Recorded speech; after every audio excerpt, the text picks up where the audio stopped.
ọwọ́ akun nínú àwọn ẹ̀dọ́ ọlọ́run ọkùnrin wọn ni àbóbìnrin wọn ni ọlọ́wọ́ ayẹ́sánú wọn ẹ̀sà yìí wá pín sí mẹ́ta àwọn ẹ̀sà kan bẹ́ẹ̀ nínú àwọn ẹ̀dọ́ ọlọ́run tó pé kí wọ́n tó dáyé ní ìrun wọn ti dáyé ọlọ́run jẹ́ kẹ́ ẹ̀ mọ̀ yí pé ẹ̀sà ni wọ́n wá ń bọ̀ wọ́n èdè ìrun wọn sì dé mẹ́ta ni wọ́n lọ sí wàásù Mariam ẹni àkọ́kọ́.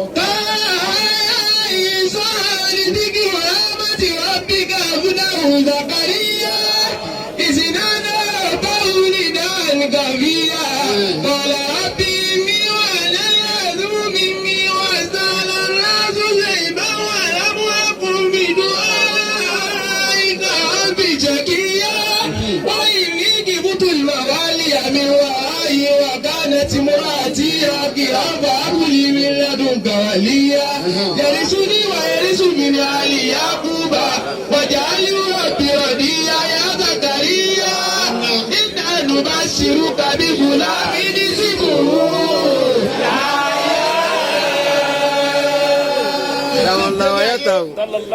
tọ́lọ̀ fìfì wẹ́ kalẹ̀ wípé ẹni ẹ̀sà ní àyà bọ́ bá kú lọ́dọ̀ ànábì àyà tó lọ sí Suratul Qasas. وقالت امرأة فرعون قرة عين لي ولك ولا تقتلوا عسى أن ينفعنا أو نتخذه ولدا وهم لا يشعرون. Ànábì Musa ni akó tó dé mísìlì ọ̀nà àti báwo yìí pé wọ́n bí ọmọ kan tí ó sì tíọ́rì tí ó kọ́ láàrẹ̀ wọn ọlọ́run ti fi làbárí lẹ̀ wọ́n ti mọ̀ kó tó dé nígbà tó dé tó fẹ́ máa wà bẹ́ẹ̀ Musa ìfìdí ọ̀nà tí wọ́n á fura ti pé ìgbọ́n máa yí kọ́ yìí. látẹ̀kìtù pa sí má pa. àṣà àyànbálà ọlọ́dẹ̀kìtà òun wọ́lọ́dà òun láyé sí òru. ìyá tó máa yóò wúlò fún wa. nàtẹ́kìtà òun wọ́lọ́dà. kẹ́lìmà nàtẹ́kìtà òun wọ́lọ́dà ọ̀hún àyí pé bí ó nà lóbìnrin ọkùnrin yóò ní. ó ṣe ti ká àdọ́pì ẹ̀ kájú sọmọkùnrin wa. ẹ̀sà yìí ń jẹ́ wọ́n bá kó lọ́dọ̀ Musa odi méjì nínú àwọn ẹni ẹ̀sà tí wọ́n èdè tí òun ti wáyé wá lọ́dọ̀ ẹlẹ́ẹ̀kẹta àwọn àlẹ́bí Isa lọ sí àlè mọ̀ránà. ìsìnkú ọlọ́tí bẹ̀rẹ̀ ìkẹ́tù ya Màríyámù inna Allaha yubashiruki bi kalimatin minhu ismuhu al-Masih. àlẹ́bí Isa ò tí ì dé tí làbárì Isa ti dé kó tó dé pé ní ẹ̀sà ní jẹ́ ẹlẹ́ẹ̀kẹta wọ́n bá kó bẹ́ẹ̀ wá lọ́dọ̀ ẹlẹ́ẹ̀kẹrin àlẹ́bí Muhammad suratu Sọ́ọ̀.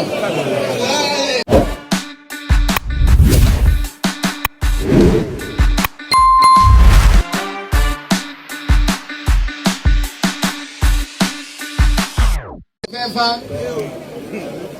gbogbo ọ̀rọ̀ tí wọ́n á fẹ́ sọ ọmọ fi sáde àyà náà mo fi àbá wa ṣíṣe àyà náà ní Suratul Qasas ìgbà tí ọlọ́run ọba ti ń wí pé àyà. ọ̀rọ̀ bùkà kálukú máa yẹ sá àwọn ọ̀dọ̀ dárú máa dáná láwọn mọ̀lẹ́kì yàrá subhanallahi wa ta'ala amma yushrikun. ọlọ́run ọba ló ń bẹ́ẹ̀ ó ní ọlọ́run ọba nẹ́bì. ọ̀rọ̀ bùkà kálukú máa yẹ sá àwọn ọ̀dọ̀ dárú. ó ní ọlọ́run ọba yálùkù máa yẹ ṣá owó àyàtá ọba dáǹkan lọ́lọ́run ìtọ́ wa jápọ̀ àmánu tó dání omi bẹ́tà àmà tó ní. wọ́n yà máa lùkù máa là tá a lè mú. àfọ́nínú tó ń wá dáhùn. ọ̀yà kàtàrù. òun wá fẹsà sínú wọn. òun yẹ sá níbi ẹ̀sà àwọn ọ̀fẹ́ dúró. ẹ̀sà yìí ń wá pín ẹ̀sà náà sí mẹ́ta. inú ẹ̀sà tó lọ́wọ́ ọba tó ní òun fẹsà síbẹ̀ yìí. àkọ́kọ́ ẹ̀ ní àyè ẹ̀sà. inú àyè ọlọ́run fẹsà síbẹ̀. ẹlẹ́ẹ̀kejì ní ìgbà nínú ìgbà ọlọ́run fẹsà ń bẹ̀. ẹlẹ́ẹ̀kẹta làwọn ẹ̀dá ìyọ ẹ̀sà nínú àyè àwọn amúméjì ọ̀nà pọ̀ àmọ́ méjì lọ jẹ mú bá mi lọ sí Suratul Maida kọ́. ìyá kọ́ mi dìkú lóyè. المقدسة التي كتب الله لكم المقدسة التي كتب الله لكم. ọlọ́run dáyé òun yọ ni pé àyè ẹ̀sà ni. ayé náà kejì tó pè láyé ẹ̀sà lọ́sí àlè mọ̀ránà. فيه إن أول بيت وضع للناس للذي ببكة مباركا. dáyé òun yọ pé àyè ẹ̀sà ni wá kò nínú àyè wá bọ́ sínú ìgbà. ọlọ́run tó yẹ wá pé inú ìgbà yẹn náà òun yẹ ẹ̀sà ń bẹ̀ lọ sí Suratu Tawba.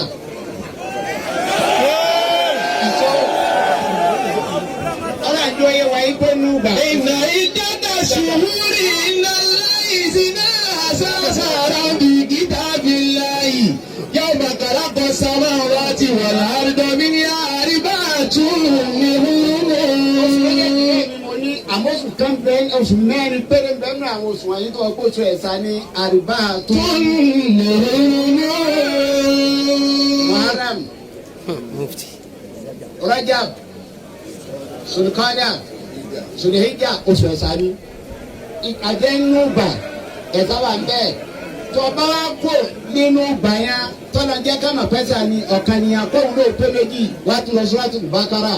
شهر رمضان الذي أنزل فيه القرآن هدى للناس وبينات من الهدى والفرقان. ọlọ́run tó yẹ wá bẹ́ẹ̀. شهر رمضان الذي أنزل فيه القرآن هدى للناس وبينات من الهدى والفرقان. ọlọ́run tó yẹ wá yí pásítọ̀ yẹn àpò Ramadan. الذي أنزل فيه tó ń sọ̀rọ̀ láti kalẹ̀ ń bẹ̀ àyẹ̀sà ní jásí. ọlọ́run sọ àwọn àyẹ̀sà ọwọ́ aṣọ bàtọ́jẹ́sà ìgbẹ̀sà ní jásí ó ti sọ àwọn oṣù mẹ́rẹ̀ẹ̀rin tí ń jẹ́ gbẹ̀sà.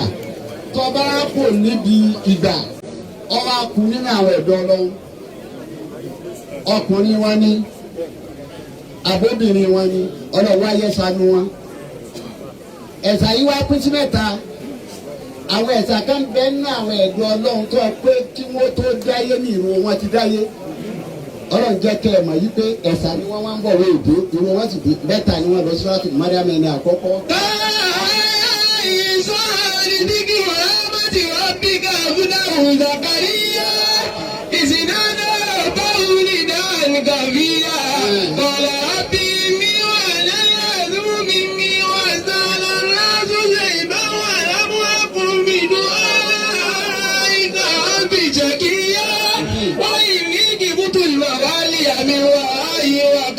امرأتي راقية فهب لي من لدنك وليا يرثني ويرث من آل يعقوب واجعله رب رضيا يا زكريا إنا نبشرك بغلام اسمه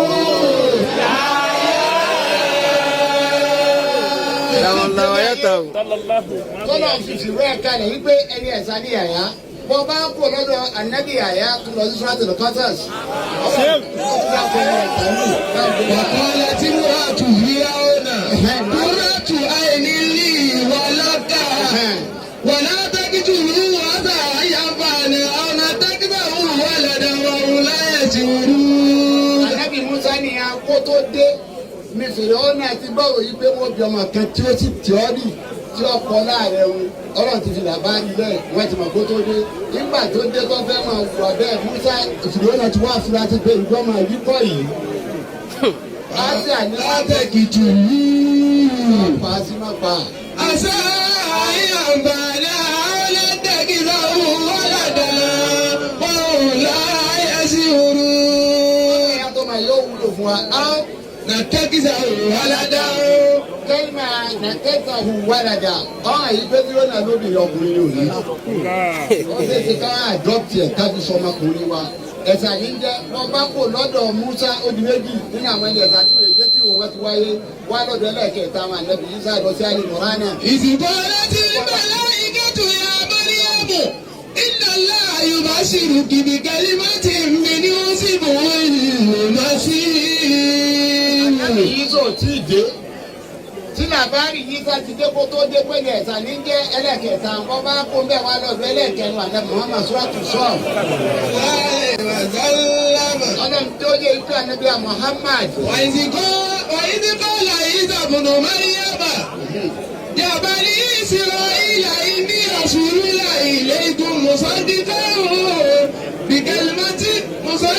لما بين يدي من التوراة ومبشرا برسول يأتي من بعدي اسمه أحمد فلما جاءهم بالبينات قالوا هذا سحر مبين. kí wọ́n tó dáyé lọ́nà tí mú làbárì wọn wáyé pé ẹni ẹ̀sà ni wọ́n. ẹ̀rẹ̀ ọ̀sẹ̀ ìwọ̀n bẹ́ẹ̀ ní àwọn ẹni ẹ̀sà yìí táwọn jọ wọ̀ mọ́ wọn. ẹ̀sà ni wàláì wò ní dààmú. irú pé wò ní dààmú bẹ́ẹ̀ nítorí ọba lọ sọ́ọ́tì níbi nǹkan nígbà tó pé. ولقد أرسلنا من قبلك في شيع الأولين وما يأتيهم من رسول إلا كانوا به يستهزئون. àyìnbó wọn lọ́jọ́ wọn máa fi wọn kú yẹ̀yẹ́ wọn ò mọ̀ wọn ẹ̀sà ni wọn àmọ́ wọn ò mọ̀ wọn ọjọ́ wọn ó fún wọn sí yẹ̀yẹ́ àyìnbó wọn lọ́jọ́ wọn ó dìyàn pé á pa wọn tọ́lọ̀ bí wọn ẹ̀mí ànípa wọn ẹ̀sìn ìrìnàjò ní wàá sí ẹnu kù kíkà. الذين كفروا يثبتوك. ẹ̀sán ọlọ́run torí àsìkò ọlọ́run ní máa ń sàyàn lẹ́sà agbára ẹ̀dọ́ ọ̀ka yẹn ní ọ̀wá gbé mi lọ síbi pé táwa ni àwọn ní ẹni ẹ̀sà tó dàbí.